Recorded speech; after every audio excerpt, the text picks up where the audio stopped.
উত্তর কোরিয়ায় একটি শিশু জন্ম নিল, কিন্তু জন্ম নেয়ার সাথে সাথে সেই মাসুম শিশুটিকে দেশদ্রোহী ঘোষণা করা হলো। হ্যাঁ, আপনি ঠিকই শুনছেন। উত্তর কোরিয়া এমন একটি দেশ যা তার ভয়ঙ্কর এবং কঠোর আইনের জন্য সারা বিশ্বে পরিচিত। এখানকার কিছু আইন এতটাই অদ্ভুত যে শুনলে বিশ্বাস করাও কঠিন হয়ে যায়। যেমন ধরুন, এখানে নির্বাচন হয়, কিন্তু ভোট দেওয়ার জন্য আপনার কাছে দ্বিতীয় কোনো বিকল্পই নেই। ভোট শুধু একজন নির্দিষ্ট ব্যক্তিকেই দেওয়া যায়, আর যদি আপনি ভোট না দেন তাহলে আপনার ঠিকানা হবে সোজা জেল। এখানকার টিভিতে চ্যানেল মাত্র একটাই, এবং সেই চ্যানেল পরিবর্তন করার কোনো উপায় আপনার কাছে নেই। উত্তর কোরিয়া সম্ভবত পৃথিবীর একমাত্র দেশ যেখানে শুধু অপরাধ করলেই নয়, বরং অপরাধ করার কথা চিন্তা করলেও আপনাকে জেলে যেতে হতে পারে। ১৯৪৫ সাল পর্যন্ত জাপান প্রায় ৩৫ বছর ধরে পুরো কোরিয়ার ওপর শাসন করেছিল, কিন্তু দ্বিতীয় বিশ্বযুদ্ধের পর কোরিয়া দুটি ভাগে বিভক্ত হয়ে যায়, উত্তর কোরিয়া এবং দক্ষিণ কোরিয়া। উত্তর কোরিয়ার উপর সোভিয়েত ইউনিয়নের প্রভাব ছিল, আর দক্ষিণ কোরিয়ার উপর আমেরিকার। ১৯৪৮ সালে কিম ডাইনাস্টির প্রতিষ্ঠাতা কিম ইলসাং উত্তর কোরিয়ার নেতা হন এবং দেশটি গণতান্ত্রিক গণপ্রজাতান্ত্রিক কোরিয়া নামে পরিচিতি পায়। কিন্তু নামে গণতন্ত্র শব্দটি থাকলেও সেখানে তার কোনো অস্তিত্ব কখনোই ছিল না। ১৯৫০ সালে উত্তর ও দক্ষিণ কোরিয়ার মধ্যে এক ভয়াবহ যুদ্ধ শুরু হয়, যা কোরিয়ান যুদ্ধ নামে পরিচিত। কিন্তু যুদ্ধ শেষ হলেও দুই দেশের মধ্যে কোনো শান্তি চুক্তি হয়নি। তাই প্রযুক্তিগতভাবে এই দুটি দেশ আজও একে অপরের সাথে যুদ্ধরত অবস্থায় আছে। এক পরিবারের শাসন এবং কঠোর আইন। উত্তর কোরিয়ায় ক্ষমতা ধরে রাখার জন্য আজ পর্যন্ত শুধু একটি পরিবারের শাসনই চলেছে। প্রথমে কিম ইলসাং, তারপর তার ছেলে কিম জং ইল, এবং এখন তার নাতি কিম জং উন। প্রত্যেক শাসকই তাদের ক্ষমতা বাঁচানোর জন্য কঠোর থেকে কঠোরতম আইনের সাহায্য নিয়েছেন। এখানকার মানুষকে ভয় এবং শাস্তির মাধ্যমে দমিয়ে রাখার জন্য এমন সব নিয়ম তৈরি করা হয়েছে যাতে তারা দক্ষিণ কোরিয়া বা পশ্চিমা বিশ্বের সংস্কৃতি দেখে প্রভাবিত না হয়ে পড়ে এবং সরকারের বিরুদ্ধে কথা বলার সাহস না করে। চলুন এবার সেই সব অদ্ভুত আইনের গভীরে যাওয়া যাক। অবিশ্বাস্য সব আইন। সানগ্লাস এবং বিয়ের পোশাক নিষিদ্ধ। ২০২৪ সালে উত্তর কোরিয়া সানগ্লাস পরা এবং আধুনিক বিয়ের পোশাকের উপর নিষেধাজ্ঞা জারি করে, কারণ এগুলোকে পশ্চিমা সংস্কৃতির প্রতীক হিসাবে দেখা হয়। স্টেশনে গান নয়, শুধু ভাষণ। এখানকার মেট্রো বা পাবলিক স্টেশনে কোনো গান বাজে না, বরং কিম পরিবারের অনুপ্রেরণামূলক ভাষণ চালানো হয়। আর এই সময় একে অপরের সাথে কথা বলা বা কোনো রকম শব্দ করাও নিষেধ। বিদেশি সিনেমা দেখা মহাপাপ। যদি কোনো ব্যক্তি দক্ষিণ কোরিয়ার ড্রামা বা হলিউডের সিনেমা দেখতে গিয়ে ধরা পড়ে, তাহলে তাকে কঠোর সাজার জন্য লেবার ক্যাম্পে পাঠিয়ে দেওয়া হয়। সরকারের মতে এটি দেশের মানুষের আইডিওলজিক্যাল কন্টামিনেশন রোধ করার একটি উপায়। ইন্টারনেট নয়, শুধু ইন্ট্রানেট। উত্তর কোরিয়ার সাধারণ মানুষ ইন্টারনেট ব্যবহার করতে পারে না। তাদের জন্য রয়েছে কোয়াংমিয়ং নামে একটি নিজস্ব নেটওয়ার্ক বা ইন্ট্রানেট, যা শুধু দেশের মধ্যেই কাজ করে। এই নেটওয়ার্কেও সরকার কড়া নজর রাখে। কে কি দেখছে, কি পড়ছে বা কার সাথে কথা বলছে, সবকিছুই রেকর্ড করা হয়। এর মাধ্যমে সরকার বাইরের দুনিয়ার তথ্য থেকে দেশের মানুষকে সম্পূর্ণ বিচ্ছিন্ন করা রাখে। চুলের স্টাইলও সরকারের পছন্দে। আপনি জেনে অবাক হবেন যে এখানকার সরকার মানুষের চুলের স্টাইলের উপরও নিয়ন্ত্রণ রাখে। সরকার থেকে কিছু নির্দিষ্ট হেয়ার স্টাইলের তালিকা দেওয়া আছে এবং দেশের পুরুষ ও মহিলাদের সেই তালিকা মেনেই চুল কাটতে হয়।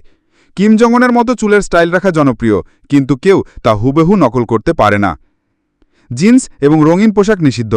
জিন্স পরা, চুলে রং করা বা যে কোনো ধরনের চকচকে পোশাক পরা এখানে সম্পূর্ণ নিষিদ্ধ, কারণ এই সব কিছুই পশ্চিমা সংস্কৃতির প্রভাব বলে মনে করা হয়। যদি কেউ এই নিয়ম ভাঙে তাহলে তার জিনিসপত্র বাজেয়াপ্ত করা হয় এবং তাকে শাস্তি দেওয়া হয়। পছন্দের খাবারও নিষিদ্ধ। পোশাক তো দূরের কথা, এখানে পছন্দের খাবারও স্বাধীনতা নেই। হটডগ, যা আমেরিকান সংস্কৃতির অংশ, এবং দক্ষিণ কোরিয়ার কিছু জনপ্রিয় ডিশ যেমন টকবক্কি এখানে নিষিদ্ধ। ভ্রমণেও চাই অনুমতি। এক শহর থেকে অন্য শহরে যেতে হলেও সরকারের কাছ থেকে অনুমতিপত্র বা পারমিট নিতে হয়। বিনা অনুমতিতে ভ্রমণ করা একটি গুরুতর অপরাধ। দেশের সাধারণ মানুষ স্বপ্নেও দেখতে পারে না যে তারা উত্তর কোরিয়ার বাইরে যাবে, কারণ পাসপোর্ট শুধুমাত্র উচ্চপদস্থ সরকারি কর্মকর্তা এবং কিম পরিবারের ঘনিষ্ঠদেরই দেওয়া হয়। ধর্ম পালন করা অপরাধ। এখানে কোনো ধর্ম অনুসরণ করা বা পালন করা বেআইনি। যদিও বাইরের বিশ্বকে দেখানোর জন্য কিছু গির্জা তৈরি করা হয়েছে যে এখানে ধর্মীয় স্বাধীনতা আছে, কিন্তু বাস্তবে কেউ যদি সেখানে প্রার্থনা করতে যায় তাহলে তাকে সোজা লেবার ক্যাম্পে পাঠিয়ে দেওয়া হয়। ৩ প্রজন্মের শাস্তি। এক অমানবিক আইন। উত্তর কোরিয়ার সবচেয়ে ভয়ঙ্কর আইনগুলোর মধ্যে একটি হল ৩ প্রজন্মের শাস্তি। যদি কোনো ব্যক্তি সরকারের বিরুদ্ধে যায় বা কিম পরিবারের সমালোচনা করে তাহলে শুধু তাকেই নয়, তার পুরো পরিবারকে অর্থাৎ বাবা মা সন্তানসহ বন্দী করা হয় এবং এই শাস্তি তার আগামী 3 প্রজন্ম পর্যন্ত চলতে থাকে। অর্থাৎ যদি কোনো ব্যক্তি দেশদ্রোহী হিসেবে চিহ্নিত হয় এবং বহু বছর পর তার নাতি বা নাতনি জন্মগ্রহণ করে তাহলে সেই নিষ্পাপ শিশুটিকেও জন্ম থেকেই দেশদ্রোহী হিসেবে গণ্য করা হয়। এই আইনটি তৈরি করা হয়েছে যাতে বিদ্রোহের চিন্তা কারো রক্তে জন্ম নিতে না পারে। গুপ্তচর এবং সেলফ ক্রিটিসিজম। পাশাপাশি থাকে গুপ্তচর। প্রতিটি এলাকা, অ্যাপার্টমেন্ট এবং বাড়ির আশেপাশে সরকারি গুপ্তচরেরা ছড়িয়ে থাকে, যারা সবার উপর গোপনে নজর রাখে। কে কি করছে, কি বলছে, সবই সরকারের কাছে পৌঁছে যায়। ভুল স্বীকার করার অধিবেশন। উত্তর কোরিয়ায় জন্ম থেকে মৃত্যু পর্যন্ত প্রত্যেক ব্যক্তিকে প্রতি সপ্তাহে সেলফ ক্রিটিসিজম বা আত্মসমালোচনার অধিবেশনে অংশ নিতে হয়। সেখানে সবার সামনে দাঁড়িয়ে নিজের ভুল স্বীকার করতে হয়, যেমন আমি সরকারের কোনো দুর্বলতা লুকিয়েছি, বা আমি কিম জং উনের যথেষ্ট প্রশংসা করিনি, বা আমি কোনো বিদেশি জিনিস দেখে প্রভাবিত হয়ে পড়েছি।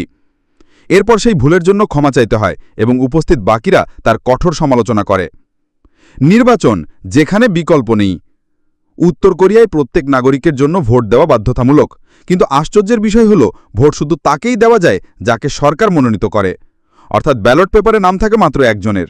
এখানে নির্বাচন জনগণের নেতা বেছে নেওয়ার জন্য হয় না, বরং এটি সরকারের প্রতি জনগণের আনুগত্য পরীক্ষা করার একটি উপায়। যখন 100% মানুষ একজন প্রার্থীকেই ভোট দেয় তখন সরকার এটিকে নিজের শক্তি এবং জনগণের সমর্থন হিসাবে প্রচার করে। সংবুন, জন্ম থেকেই নির্ধারিত ভাগ্য। উত্তর কোরিয়ায় নাগরিকদের জন্য একটি অত্যন্ত অমানবিক শ্রেণী ব্যবস্থা রয়েছে যার নাম সংবুন। এই ব্যবস্থার মানে হল যখন একটি শিশুর জন্ম হয় তখনই তার ভাগ্য নির্ধারিত হয়ে যায়। এই ব্যবস্থাটি শিশুর পারিবারিক ইতিহাসের উপর ভিত্তি করে তৈরি। এখানে মূলত 3টি শ্রেণী রয়েছে। কোর শ্রেণী। এই শ্রেণীতে সেই সব মানুষ রয়েছে যাদের পূর্বপুরুষরা কিম ইল সাংয়ের বিপ্লবে অংশ নিয়েছিলেন বা কোরিয়ান যুদ্ধের সৈনিক ছিলেন। এদেরকে সরকারের সবচেয়ে বিশ্বস্ত বলে মনে করা হয়। এরা বেশা চাকরি, সরকারি উচ্চপদ এবং পিয়াংইয়াংয়ে থাকার সুযোগ পায়। গাড়ি রাখার অনুমতিও শুধু এই শ্রেণীর মানুষেরই আছে। ওয়েভারিং শ্রেণী। এরা হলো সাধারণ নাগরিক। এদের পূর্বপুরুষরা সাধারণ কৃষক বা শ্রমিক ছিলেন, যাদের পাস্ট সরকারের চোখে খুব ভালোও ছিল না আবার খারাপও ছিল না। এরা মধ্যমবিত্ত সুযোগ সুবিধা পায়। হস্টাইল শ্রেণী। এই শ্রেণীতে সেই সব মানুষ রয়েছে যাদের পূর্বপুরুষরা কোনো না কোনো সময় কোনো ধর্ম পালন করতেন, ধনী জামির মালিক ছিলেন বা দক্ষিণ কোরিয়ায় তাদের কোনো আত্মীয় রয়েছে। উত্তর কোরিয়ার সরকার এদেরকে দেশদ্রোহী বা শত্রু বলে মনে করে এবং সমাজে এদের স্থান সবার নিচে। এদেরকে সবচেয়ে খারাপ কাজ যেমন খনিতে কাজ করা, মজুরি বা পরিষ্কার পরিচ্ছন্নতার কাজ দেওয়া হয়। অন্যান্য অদ্ভুত নিয়ম। বাধ্যতামূলক মিলিটারি সার্ভিস। 17 বছর হলেই প্রত্যেক নাগরিককে, সে ছেলে হোক বা মেয়ে, বাধ্যতামূলকভাবে 10 বছরের জন্য সেনাবাহিনীতে যোগ দিতে হয়। কান্না করা বাধ্যতামূলক।